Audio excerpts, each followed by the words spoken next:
الحمد لله الحمد لله وحده والصلاة والسلام على من لا نبي بعده أما بعد.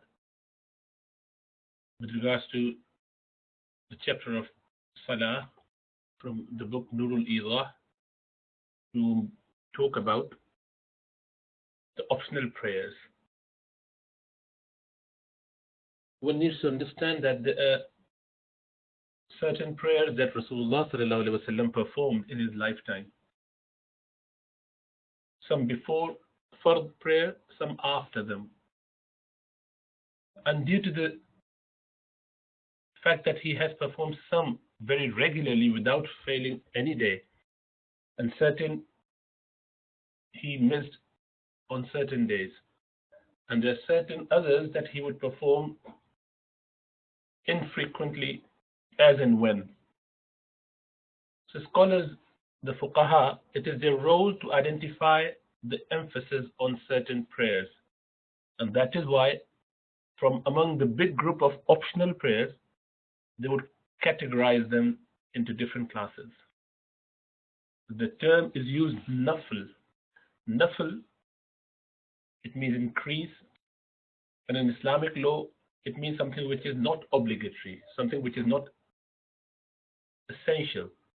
Rather, it is something which is an optional prayer or optional action above and beyond the obligatory stuff. So the obligatory stuff is called wajib or fard, and nafl is anything which is not fard or wajib. The term nafl is used for both sunnah or nafl, which is غير مؤكدة, or the sunnah which is مؤكدة or mustahab. So all those different terms are used for nafl because they are all other than fard. Yet they have slightly different ruling based on the practice of our beloved Prophet Muhammad sallallahu alaihi wasallam. For example, he would perform certain prayer even during the travel, when it is well known that even fard prayer are cut short. Hence, the ruling would be different for those sunnah, those nawafil, those extra prayers, compared to those who he would perform as and when. But the reason for having all those optional prayers, according to Imam Abu Zayd, rahmatullah alayhi, that they compensate for the faults done inadvertently or knowingly in the obligatory prayers. Because there is always a possibility and a high chance of having deficiency in our prayers. So the obligatory prayer is supposed to be compensated by these nawafil. As the hadith of Rasulullah sallallahu alaihi wasallam confirms that on the day of judgment, if there was any shortcoming with regards to the number, means quantity, or the quality of the prayer, which is included in this general description. So on the day of judgment, if there was any deficiency, be it quantitatively or qualitatively, Allah subhanahu wa ta'ala would ask angels, has my slave got something from optional prayers?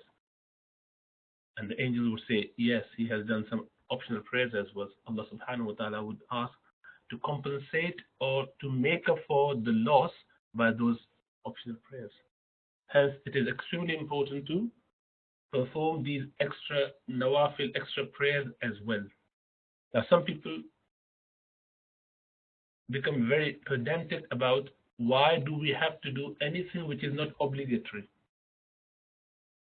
So number one, Rasulullah sallallahu alaihi wasallam being the kindest and the most merciful from among the creation of Allah subhanahu wa ta'ala, so much so that Allah subhanahu wa ta'ala says in Quran that وَمَا أَرْسَلْنَاكَ إِلَّا رَحْمَةً لِلْعَالَمِينَ, that we have not sent you down except as a mercy for the whole universe.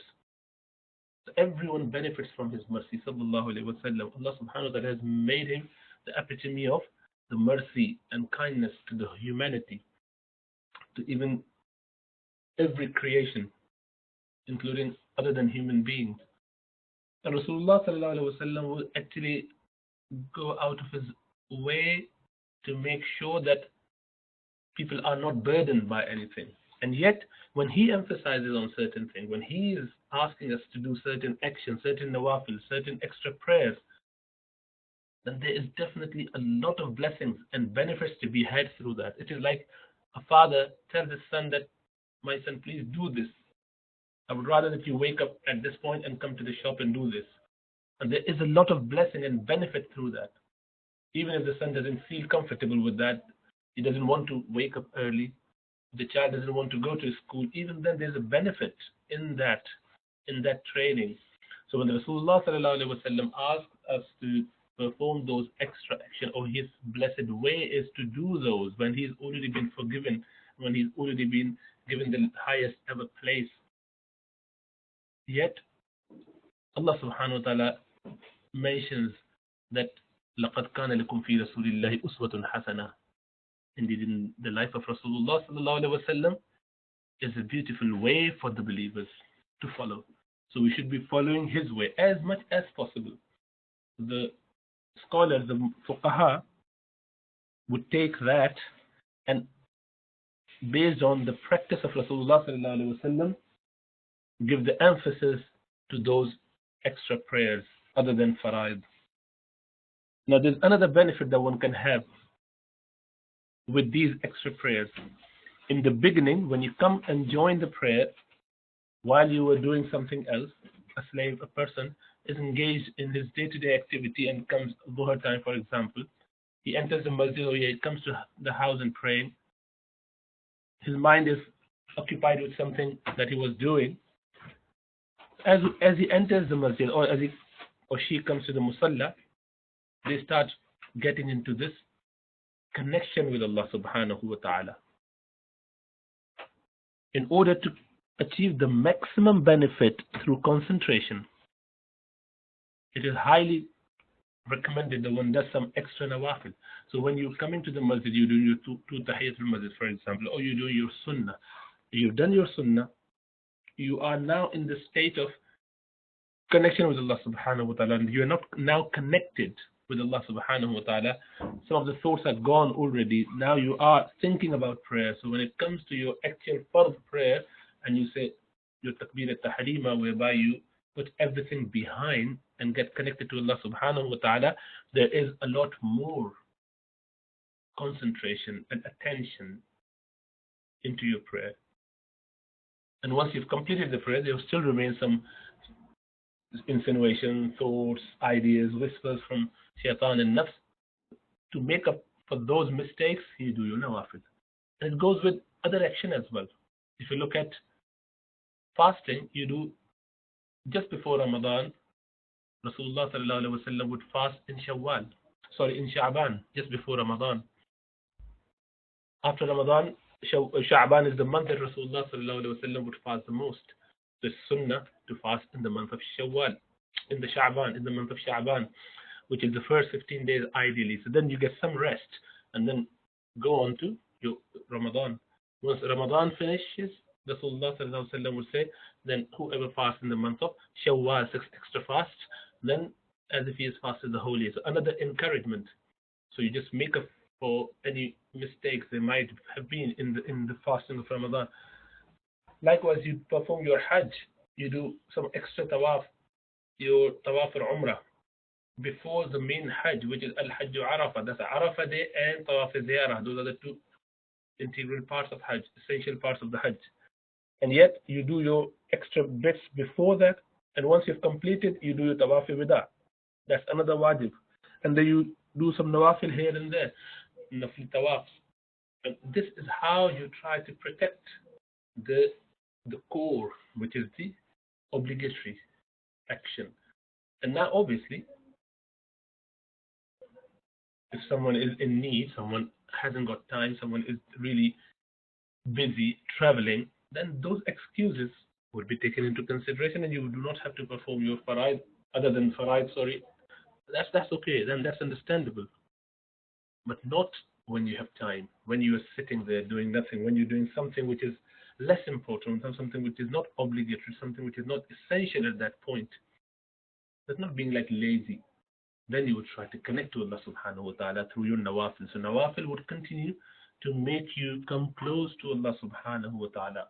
Although the best actions and the actions which are to be questioned, which a human being or any Muslims would be questioned about, is going to be their fara'id only. But we do extra nawafil in order to safeguard our fara'id. So we should try and follow as much as possible with those nawafil, inshallah ta'ala. So there are emphasized sunnah, there are unemphasized or just generally recommended sunnah of the day. Sunnah is plural of sunnah.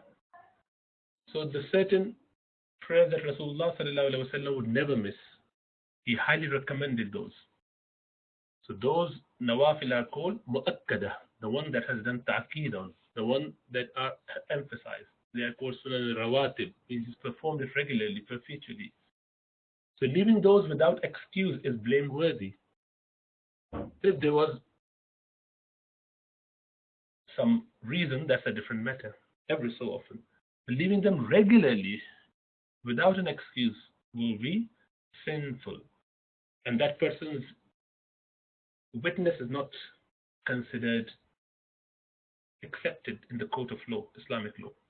There's a fear that he will be deprived of the intercession on the day of judgment, when everyone else would be holding and hoping to get the intercession from Rasulullah sallallahu alaihi wasallam. Because this is the way of Rasulullah sallallahu alaihi wasallam, and we do not have love for that, that obviously is a big deprivation. And the ghair mu'akkada, or the recommended one, which Rasulullah sallallahu alaihi wasallam performed at times, and at times he would leave them. If someone performs it, that's perfect. They get reward. If they don't, without even a reason, there's no sin. No, it's not blameworthy at all.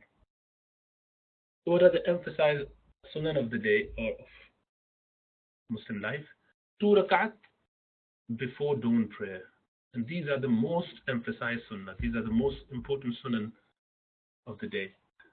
If one prays it while sitting without a reason, it is not permitted according to Imam Abu Hanifa because of the emphasis. This is because according to some narration, it is actually close to, of Imam Abu Hanifa's view, it is close to being wajib. And actually he has one opinion that this is wajib.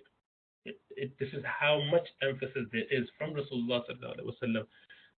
The words to the effect where he would say, even if you are trampled over by horses, don't leave them. Even if you're, if you were to be aware of the benefit, you would never leave them. Even in trouble, you don't leave them.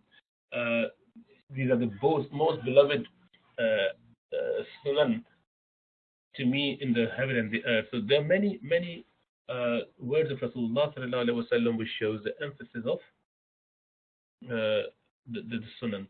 We should try and make sure that we perform those 2 sunnah of Fajr. We can do, even if we wake up late and we are doing our Fajr late, God forbid, then until the beginning of Dhuhr time, you can do your 2 sunnah and 2 nafil. Normally, if your sunnah are not done once the time is over, but Fajr prayer is exception, that you do your 2 sunnah with your 2 fard, even if you're doing it on the same day before Dhuhr time, after the sun has risen. So it will be qada time, yet you still do your sunnah on that day, but not after Dhuhr or not any other day. Then you have 2 rakat of Dhuhr, 2 rakat of Maghrib, 2 rakat of Isha, and 4 before Dhuhr. These become 12, including 2 Fajr. So altogether it becomes 12 rakat. Rasulullah sallallahu alaihi wasallam said, whoever performs regularly these 12 rakat in a day and night, Allah subhanahu wa ta'ala will build a house for him in Jannah.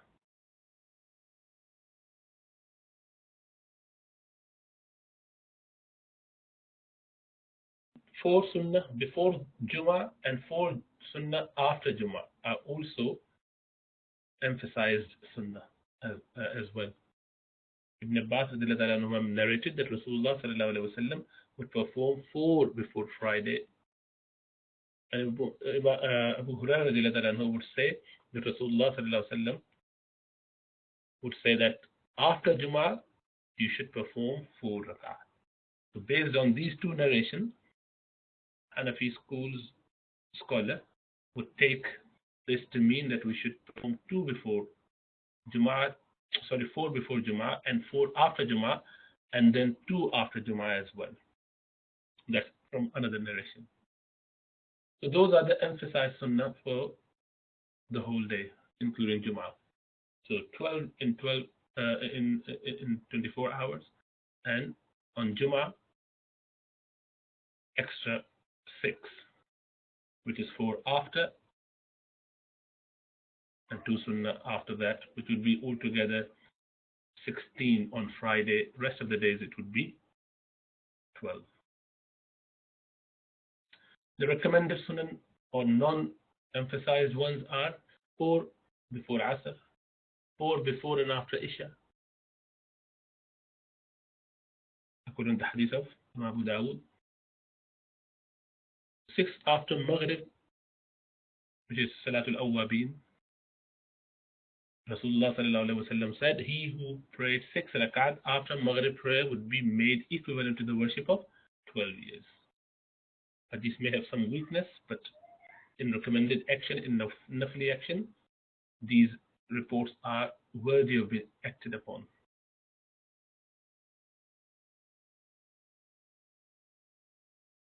When performing an emphasized sunnah, which is 4 rakat, 4 rakat of Dhuhr, 4 rakat of Jum'ah, one is to limit the first sitting to tashahhud only, means they are prayed the same way as we pray our Fajr. And you just start your 3rd rakat with Bismillah ar-Rahman ar-Rahim. Unlike voluntary prayer, there is a leeway in voluntary prayer, because generally the voluntary prayers, which are the nafil prayers, other than the emphasized one, non-emphasized one, every unit is 2. Even if it's done with 1 salam, it's considered 2 units. So what you do, you just read up to the end and start the next one with surah, before Surah Fatiha, even Sana, Subhanakallahumma, A'udhu Billah, Bismillah, and whole rakat like this. So this is as if you're praying 2 and 2 together, yet without any salam. But this is for unemphasized and nafli prayers, not for emphasized sunnah. Emphasized 4 rakat are prayed as you do your 4 fard. If you accidentally read Allahumma salli ala Muhammad in the second tashahhud up to that much as a complete statement, then you've delayed your next rakat qiyam, which is fard, and delaying a fard is not right. Then you would do sajda sahab. If you are offering a voluntary prayer, which is consisting of about 4 rakat, for example, and you want to do it all in one go with 1 salam and 1 tashahhud, so there's allowance for that. For 4 rakat, you can do that, as long as you sit in the last rakat. It is istihsan, and generally it should not be valid at all. However, based on the principle of istihsan, it is made permissible. What do I mean by that? That you should be praying 4 or 6 or 8 rakat with salams in between. So if you did not do that, means you didn't even sit down for tashahhud in the 2nd, in the 4th, in the 6th rakat. Rather, you sat down in 8th rakat, for example, or 4th rakat directly without sitting in even the 2nd rakat, then your prayer will still be valid. Because this is as if you've missed your wajib and you can make up for sajda sahab right at the end. With nafil, istihsanan, it is made permissible to do so. Not that you should be doing it. If someone wants to do it, it would be okay. That they didn't sit in any rakat. Rather, they just said, salam right at the end. During the day, the maximum rak'at that one should do with one salam is 4. Means 4 should be the maximum number of rak'at as a person performs.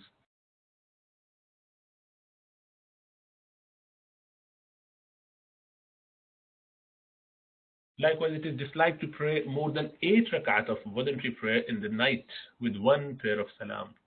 So maximum one can do at night time is 8 rakat with one salam. Means sitting in the second rakat and then fourth rakat and then sixth rakat, but saying salam only at the 8th rakat. One prayer of salam at night time. And there are certain reports to suggest that as well. That is why this is permissible.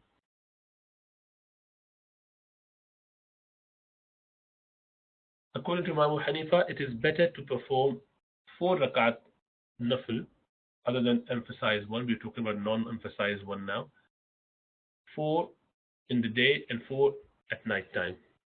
Because of the hadith of Sayyidah Aisha radiallahu anha, whereby she said that Rasulullah sallallahu alaihi wasallam would offer 4 rakat. Do not ask about their excellence and length, since they were inimitable in perfection and length. He would then offer 4 rakat. Do not ask about the excellence and length. Imam Abu Yusuf and Imam Muhammad, the two main students of Imam Abu Hanifa, opined that the best practice in the day is to perform voluntary prayer in 4, as Imam Abu Hanifa's view, whereas the best practice at night is to perform only in 2s. And this is the preferred view. So during the night, only 2 rakat, means with one salam. And during the day, you can have 4 rakat. The hadith of Rasulullah sallallahu alaihi wasallam is Salatul Layli masna masna. And Rasulullah sallallahu alaihi wasallam would perform 2 rakat at night time. That's the preferred view. Obviously, volunteer prayers done at the last third of the night is definitely much better. There's much more reward for that. And this is because of the saying of Allah subhanahu wa ta'ala in the Quran, that they forsake their beds of sleep while they call on their Lord in fear and hope, and spend in charity out of the sustenance which we have bestowed on them. تتجافى جنوبهم عن المضاجع يدعون ربهم خوفا وطمعا. So we should try and increase in our nawafil. One narration of Rasulullah sallallahu alaihi wasallam, whereby a companion said, "Radiyallahu ta'ala anhu, Ya Rasulullah, I wanted to be with you in Jannah." Rasulullah sallallahu alaihi wasallam said, "Then help me with increase in your sujood." Means make as many sajda as possible. Read as much as possible. The more nawafil you do, the better it would be. And you could be with me. We should try and increase in our nawafil. They will be beneficial. Rasulullah sallallahu alaihi wasallam wouldn't advise us to do something which is going to harm us. Rather, he would be most covetous to take our burdens off. Allah subhanahu wa ta'ala says, وَيَضَعُ عَنْهُمْ إِثْرَهُم. Prophet Muhammad sallallahu alaihi wasallam would take their burdens off. We should be thanking Allah subhanahu wa ta'ala and then obeying the way of Rasulullah sallallahu alaihi wasallam. أقول قولي هذا واستغفر الله لي ولكم ولسائر المسلمين فاستغفروه